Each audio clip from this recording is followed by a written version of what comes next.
Good morning to all of you. Myself Ramesh Kumar. और अपन जो चैप्टर पढ़ रहे थे यूनिट 5 2 4 नेटवर्क, उसमें अपन ने लास्ट क्लास में पढ़ा था वाई पैरामीटर। तो लास्ट क्लास में वाई पैरामीटर के बारे में पढ़ा था। उनको अपन शॉर्ट सर्किट पैरामीटर क्यों कहते हैं, क्योंकि अपन को जो पैरामीटर होते हैं उसको ज्ञात करने के लिए एक बार पोर्ट 2 को सॉर्ट करना पड़ता है, एक बार पोर्ट 1 को सॉल्व करना पड़ता है। जब पोल 2 को सॉर्ट किया जाता है तो दो पैरामीटर फाइंड आउट होते हैं। एक आपका y11 होता है, एक आपका y12 होता है। ऐसे ही आपका पोर्ट पोर्ट 1 को सॉर्ट करेंगे तो एक बार आपका y22 पैरामीटर आएगा, एक बार y12 पैरामीटर फाइंड आउट होगा। तो इसके ऊपर अपन आज ट्यूटोरियल करेंगे, एक आपका न्यूमेरिकल करेंगे भाई, इसके ऊपर न्यूमेरिकल कैसे सोल्व किए जाते हैं।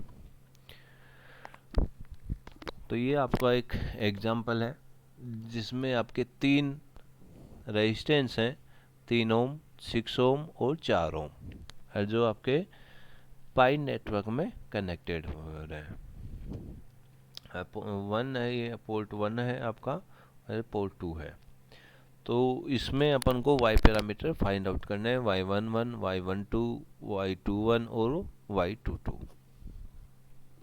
इसको याद करने के लिए अपन पोर्ट 1 पे और पोर्ट 2 पे V1 वोल्टेज और I1 लगाते हैं, और ऐसे V2 और I2 लगाएंगे।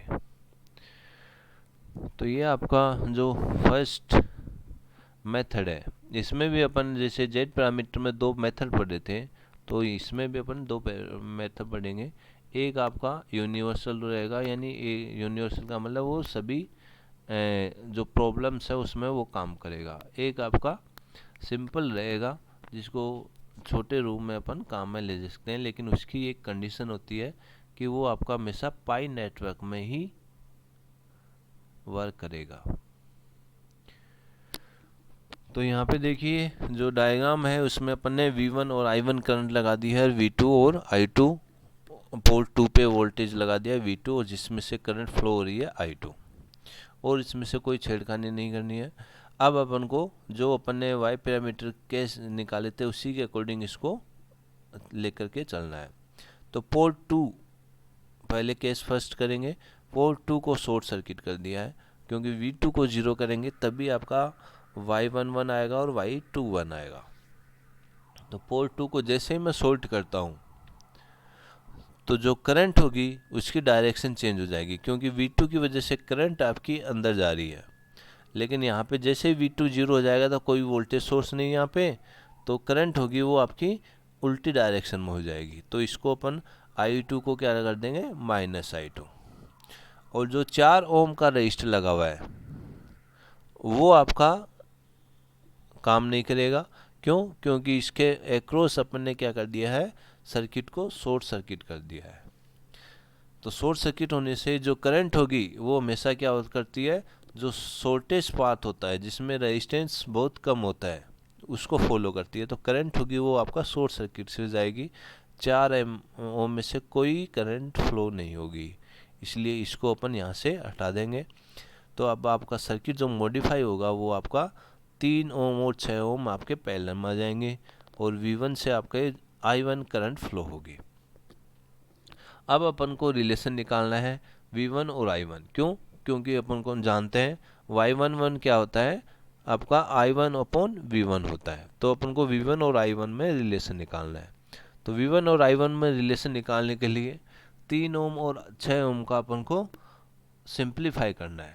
तो ये जो रजिस्टर हैं 3 ओम और 6 ओम, ये आपके पैरेलल में कनेक्टेड है। तो पैरेलल कनेक्टेड है तो पैरेलल का इक्विवेलेंट रेजिस्टेंस निकालना पड़ेगा अपन को पहले। तो 3 ओम और 6 ओम पैरेलल में है, तो इसका इक्विवेलेंट रेजिस्टेंस हो जाएगा 3 इंटू 6 अपॉन 3 प्लस 6। तो कितना हो गया, 18/9, और कितना आ गया, 2 ओम इसका रजिस्टर आ गया है। तो V1 इक्वल टू क्या हो जाएगा, I1 into R A B, A जो दो पॉइंट है ए और बी उनके बीच का रजिस्टर है आर ए बी की जगह अपन 2 रख देंगे। तो अब अपन को रिलेशन निकालना है I1 अपॉन V1। तो I1 upon V1 equal to क्या हो जाएगा 1/2। तो ये क्या हो जाएगा इनपुट एडमिटेंस।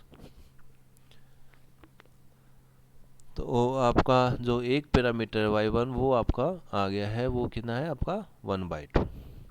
ऐसे ही अपन दूसरा पैरामीटर निकालेंगे, और दूसरा पैरामीटर होता है वो आपका y21 होता है, जिसको अपन फॉरवर्ड ट्रांसफ़र एडमिटेंस भी कहते हैं। उसको निकालने के लिए अपन को I2 निकालना है, और अपन जानते हैं I क्या होता है V/R। तो I2 होती रही है वो 6 ओम में से करंट बह रही है, और 6 ओम के अक्रॉस वोल्टेज क्या है आपका V1। तो जो आपका वोल्टेज है वो आ जाएगा अपॉन उसका रजिस्टर। तो 6 ओम में से के अक्रॉस जो वोल्टेज है V1/6। तो I2 minus I2 equal to क्या हो जाएगा V1/6। माइनस क्यों लिया, क्योंकि ये करंट आपकी ऑपोजिट डायरेक्शन से है, जो अपन पहले मानते थे। तो I2/V1 क्या हो जाएगा -1/6। तो ये आपका जो सेकंड पैरामीटर है y21 वो आ गया है -1/6, जिसको अपन फॉरवर्ड ट्रांसफ़र एडमिटेंस भी कहते हैं। तो दो पैरामीटर आ गए। अब अपन सेकंड केस करेंगे। पोर्ट 1 को शॉर्ट कर दिया है, केस फर्स्ट हो गया है।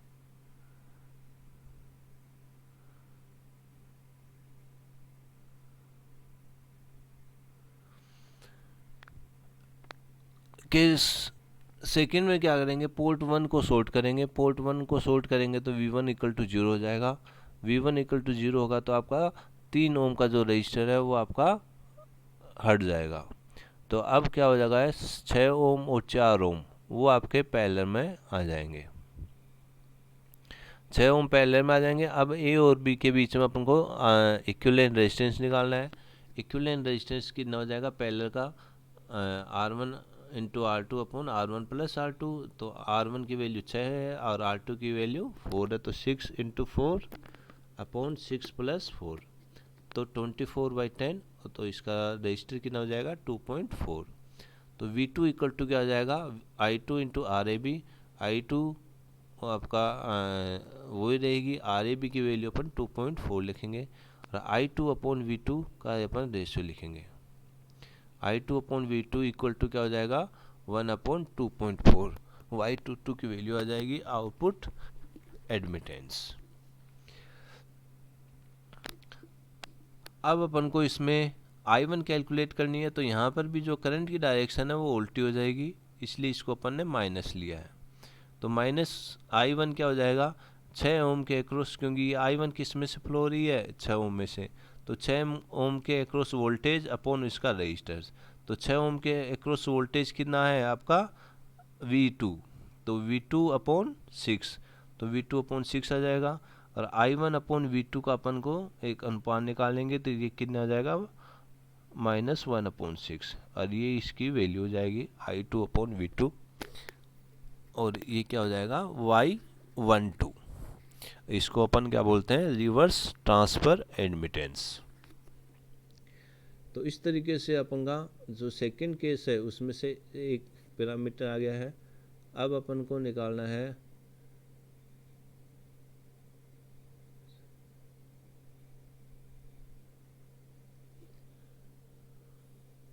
ठीक है I2/V2 आ गया था, वो आपका आउटपुट एमिडेंस हो गया है, और ये आपका Y12 हो गया है। तो इस तरीके से अपन के चारों पैरामीटर आ गए हैं। केस फर्स्ट में अपन का Y11 आया था, Y21 आया है, और केस सेकंड जब पोर्ट 1 को शॉर्ट किया है तो आपका Y22 पैरामीटर आ गया है और Y12 पैरामीटर आ गया है। अब इसी क्वेश्चन को अपन सेकंड मेथड से सोल्व करेंगे, जो कि थोड़ा इजी होता है। तो ये इस सेकंड मेथड के लिए कंडीशन है कि आपका जो भी सर्किट है वो आपका हमेशा पाई नेटवर्क में होना चाहिए। पाई का मतलब ये आपका ये सर्किट है वो पाई की फॉर्म में होना चाहिए। तो एक रजिस्टर आपका पाई का लेग, एक लेग में लगेगा, और दूसरा रजिस्टर एक लेग में, एक ऊपर जो आपका एक रजिस्टर लगाया हुआ है। तो इसको अपन इस आसानी से सोल्व कर सकते हैं, और जो भी सर्किट है उनमें सभी में अपन को फर्स्ट मेथड ही काम में लेना है। यहाँ पे 2 पॉइंट है, ए और बी। तो अपन यहाँ पे करंट है वो अपन डिवाइड कर रहे हैं। तो ए पे आपकी करंट है I1 है, वो 2 पार्ट में डिवाइड हो रही है, I1 डैश और I1 डबल डैश। तो I1 इक्वल टू क्या हो जाएगा, I1 dash plus I1 double dash. अब I1 इक्वल टू क्या हो जाएगा, जो I1 डैश की वैल्यू क्या होगी वो निकालना है। तो I1 डैश है, कोई भी आपका रजिस्टर होता है उसमें अपन को करंट निकालना है। तो करंट निकालने के लिए क्या होता है, उसके एक्रॉस वोल्टेज अपॉन उसका रजिस्टर। तो 3 ओम के एक्रॉस जो वोल्टेज है वो कितना है, V1। तो V1 और उसका रजिस्टर 3, तो क्या हो जाएगा इसमें से करंट V1 अपॉन 3। अब अपन को I1 डबल डैश निकालना है। तो I1 डबल डैश भी वैसे ही निकलेगा, इसके एक्रॉस वोल्टेज दोनों टर्मिनलों के अपॉन उसका रजिस्टर्स। तो अपन जानते हैं इसका ए टर्मिनल पे वोल्टेज V1 है और बी टर्मिनल पे इसका वोल्टेज V2 है। तो एक्रॉस वोल्टेज कितना हो जाएगा, V1 माइनस V2 अपॉन 6। अब इसको अपन सिंप्लीफाई कर लेंगे। तो I1 इक्वल टू क्या हो जाएगा, V1 upon 3 plus V1 upon 6 minus V2 upon 6। इसको और सिंप्लीफाई कर लेंगे, आपको एलसीएम लेना है।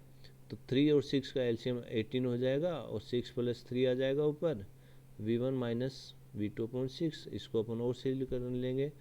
तो I1 इक्वल टू क्या हो जाएगा, 1/2 V1 माइनस V2 अपॉन 6। ये आपकी एक इक्वेशन आ जाएगी फर्स्ट। तो सिंपल है, अपन को ओनली केवीएल का ध्यान रखना है। सेकंड जो मेथड है, सेकंड पॉइंट है 8 पॉइंट, वही काम करना है। आपकी जो करंट है I2 वो 2 पार्ट में डिवाइड हो जाएगी, I2 डैश और I2 double dash. I2 dash 4 ओम में से जो करंट होगी वो कितनी रहेगी, जो वोल्टेज है इसके अक्रॉस अपॉन इसका रजिस्टर, इसके अक्रॉस वोल्टेज कितना है V2 अपॉन इसका रजिस्टर 4। तो ये आपकी I2 डैश हो जाएगी। ऐसे I2 डबल डैश क्या हो जाएगा, इसके बी टर्मिनल पे वोल्टेज V2 है माइनस ए टर्मिनल पे वोल्टेज V1, तो V2 माइनस V1 अपॉन 6 आ जाएगा। तो ये आपकी I2 डबल डैश हो जाएगी। तो I2 इक्वल टू क्या हो जाएगा, V2 upon 6 plus V2 minus V1 upon 6। I2 equal to क्या हो जाएगा, minus V1 upon 6 plus V2 upon, इसको अपन सिंप्लीफाई कर लेंगे। तो ये आ जाएगा I2 equal to minus V1 upon 6 plus 1 upon 2.4 V2। ये आपकी सेकेंड इक्वेशन आ जाएगी। तो 2 इक्वेशन हो गए, I1 और I2। अब दोनों इक्वेशन को अपन कंपेयर करेंगे इसके जो बेसिक वाई पैरामीटर की जो बेसिक इक्वेशन है उससे। तो आपकी जो बेसिक इक्वेशन है वो अपन जानते हैं, ए और बी आपकी बेसिक इक्वेशन है। I1 equal to Y11 V1 plus Y12 V2। ऐसे आपकी I2 equal to Y21 V1 plus Y22 V2। अब अपन देख रहे हैं ऊपर जो आपकी फर्स्ट और सेकेंड इक्वेशन है उसमें लेफ्ट पार्ट में आपके I1 I2 है और राइट साइड में V1 और V2 है। तो आपकी ये इक्वेशन सिमिलर हैं, तो इसको अपन कंपेयर कर देंगे। तो फर्स्ट इक्वेशन है उसको अपन ए से कंपेयर करते हैं। तो यहाँ पे देखिए V1 का जो कोफिशिएंट है वो 1/2 है, जबकि नीचे जो ए में है वो Y11 है। तो Y1 का क्या आ जाएगा, Y11 इक्वल टू 1/2। ऐसे ही आपका Y12 है वो आ जाएगा माइनस 1/6। ऐसे आपका I2 जो करंट है, सॉरी इक्वेशन है 2, उसको B जो इक्वेशन है उससे कंपेयर करेंगे। तो Y21 हो जाएगा वो आपका माइनस 1/6 हो जाएगा, और Y22 क्या हो जाएगा 1/2.4। तो इस तरीके से अपन कंपेयर करके अपन थोड़े समय में इसको सिंप्लीफाई कर सकते हैं, इसके जो पैरामीटर है वो ज्ञात कर सकते हैं। लेकिन ये जो मेथड है सेकंड वो तभी काम का है जब आपका सर्किट केवल आपका पाई नेटवर्क हो और 3 ही आपके उसमें रेजिस्टेंस जुड़े हुए हो। तो इस तरीके से अपन कोई भी प्रॉब्लम्स है वो वाई पैरामीटर के लिए सोल्व कर सकते हैं। आपको मेथड नहीं है, फर्स्ट है वो आपको यूनिवर्सल है, इसलिए इसको अपन को याद रखना है। तो इस तरीके से अब आप और भी इस पे क्वेश्चन कीजिए, कोई प्रॉब्लम है तो वो अपन डिस्कस करेंगे। अपन अब नेक्स्ट क्लास में जो पढ़ेंगे वो आपके एच पैरामीटर है। ठीक है, ओके, थैंक यू।